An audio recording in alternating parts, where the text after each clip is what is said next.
नमस्कार। ज्योतिष और जीवन चक्र में आप सभी का हार्दिक स्वागत, अभिनंदन। सभी को जय मां शीतला देवी। माता रानी की कृपा आप सब पर बनी रहें सदैव और सभी स्वस्थ और प्रसन्न होंगे, इस कामना के साथ में गुरुदेव भगवान से आज्ञा लेते हुए आज हम बात करते हैं गणपति के मंत्र की साधना, यानी कि उनकी जागृति इस मंत्र की। यूँ तो भगवान गणेश जी के मंत्र साधना के लिए कोई ऐसा दिन निश्चित नहीं है, लेकिन आपके बीच में मैं एक निवेदन करूं कि गणेश चतुर्थी जो आती है भाद्रपद महीने की, और चतुर्थी तिथि से अनंत चतुर्दशी तक गणपति महोत्सव मनाया जाता है। गणपति की स्थापना होती है और गणपति जी को अनंत चतुर्दशी के विसर्जित किया जाता है। इस कालखंड में, इस समय में आप चाहें तो गणपति जी के मंत्र को जागृत कर सकते हैं। बहुत से लोग अथर्वशीष का पाठ करते हैं, अनेक प्रकार के जो मंत्र हैं उनकी साधना करते हैं, सिद्धि करते हुए मंत्र को जागृत करते हैं। लेकिन मैं आपके बीच में एक मूल जो मंत्र है, बहुत छोटा मंत्र है, बहुत कारगर और सिद्ध मंत्र है अपने आप में, उस मंत्र को लेकर के निवेदन करने जा रहा हूँ। वो मंत्र है ओम गं गणपतिये नमः। एक वीडियो में आपके सामने वापस आती है कि ओम गम बोलें या गंग बोलें। आपको कामना सिद्धि के लिए, यानी प्रभु कृपा के लिए, कार्यों की सिद्धि के लिए आपको ओम गंग गंग बोलना है। इस मंत्र के लिए आपको गंग बोलना है, ये विशेष ध्यान रहे। मैं आपको बार बार निवेदन कर रहा हूँ, ओम गंग गणपतिये नमः। इस मंत्र का ही जाप करना है और इसी उच्चारण में बोलना है। एक निवेदन ये कि इस मंत्र को आप चतुर्थी तिथि से प्रारंभ करेंगे और अनंत चतुर्दशी तक आप इसे चलने देंगे। 11 दिन का समय है। 11 दिन के समय में आप नहीं करें तो इसको 7 दिन भी कर सकते हैं। 7 दिन में भी आप इसको करके पूर्ण कर सकते हैं, ऐसा भी विधान है। आइए हम अब इस मंत्र की जो विधि विधान है, जो मंत्र की पूजा अर्चना कैसे करनी है भगवान गणेश जी की, उसके विषय में जानते हैं। सबसे पहले अपन जान लेते हैं किसका विधान क्या है। विधान ये है, चतुर्थी तिथि से नहा धो करके पवित्र होके और कुशासन लेवे, यानी कि कुश का आसन ले लेवे। कुश का आसन नहीं है तो आप लाल रंग का या लाल ऊन का या लाल रंग का जो आसन है उसको ले लेवे, और उसको लेने के बाद में आप उस पे ही बैठ करके मंत्र का जाप करें। लाल रंग के कपड़े आपको धारण करने, या लाल का पीताम्बर या लाल वस्त्र जो भी आपको धारण करने हैं, और लाल चंदन की माला पर आपको मंत्र का जाप करना है। इस मंत्र के जाप के लिए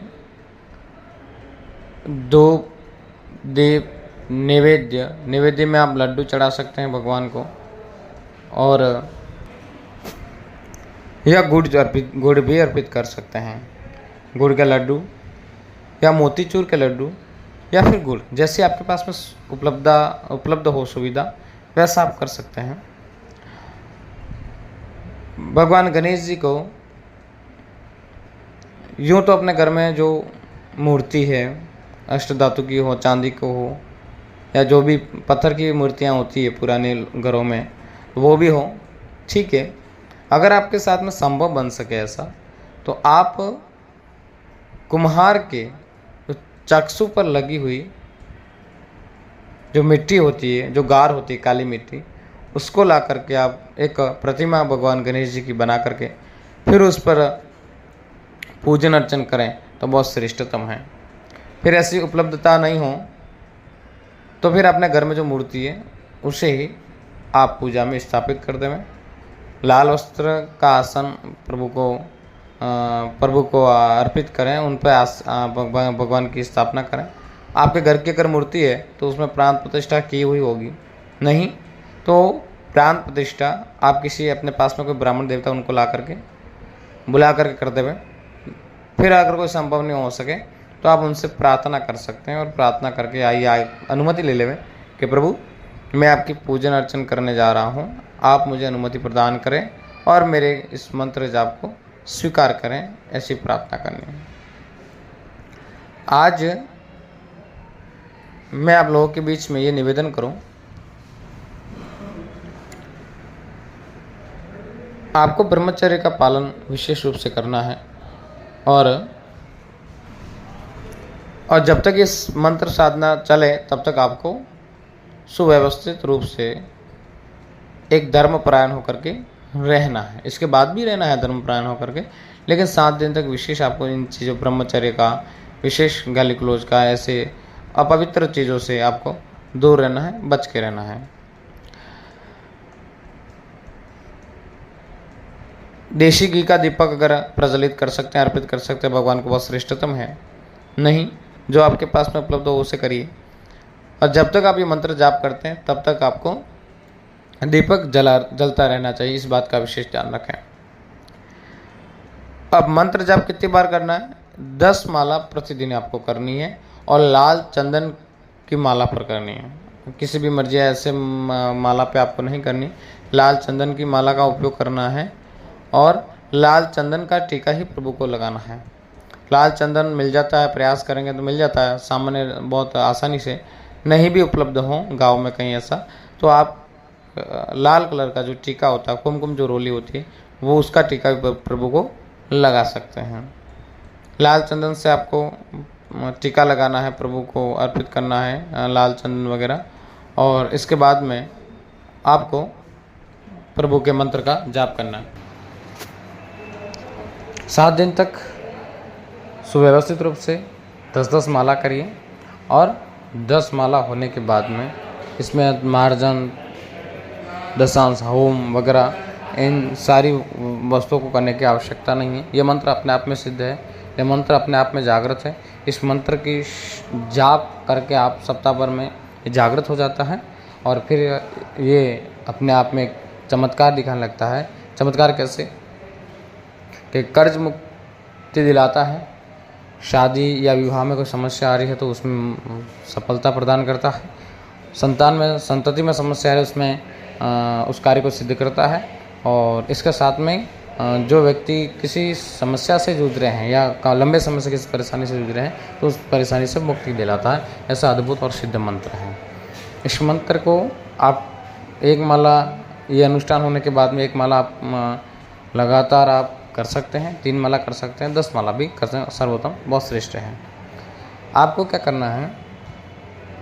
भगवान को भोग प्रतिदिन लगाना है और संकल्प करना है कि मैं, आपको इस संकल्प बोलना जानते हैं, ठीक है? नहीं तो फिर आप ये संकल्प लीजिए कि मैं आपके अनुष्ठान पूजन कर रहा हूँ, आप उसमें सिद्धि प्राप्त कराइए, हाथ में जल लेकर के, और आप मुझे कृपा प्राप्त कराइए और आपकी कृपा मुझे प्राप्त हो और आपकी कृपा से ही ये अनुष्ठान सफल हो और आगे आपकी कृपा से मेरे सारे कार्य की सिद्धि हो और आपकी प्रीति मुझे प्राप्त हो। ऐसी प्रार्थना करके जल को छोड़ करके फिर भगवान को प्रार्थना और नमस्कार करके फिर आपको जाप प्रारंभ करना है। और गोमुखी में माला गुप्त हो, गोमुखी में माला को लेना है। इस विधि विधान से आपको इस मंत्र का जाप और पूजन करना है। और आप चाहें तो अनंत चतुर्दशी तक करिए, आप चाहें तो सप्ताह भर में उसका विसर्जन कर दीजिए। और फिर जो मिट्टी अगर आप लाते हैं चाक्षु से, तो उस मिट्टी को अच्छे शुद्ध जल में प्रवाहित कर दीजिए। नहीं अपने घर की मूर्ति है तो फिर उसे यथासंभव रखिए। और इस प्रकार से जो विधान से अगर गणपति जी के आप इस समय में पूजन करते हैं तो ये मंत्र आपका जागृत हो जाएगा और आपके सारे मनोरथ को पूर्ण करेगा। भगवान गणेश जी आप सब पर कृपा करें, इसी कामना के साथ में फिर मिलते हैं अपने वीडियो के साथ में। और जो चैनल को सब्सक्राइब नहीं किया, सब्सक्राइब कर लें, शेयर कर लें और इसे लाइक अवश्य करें। धन्यवाद।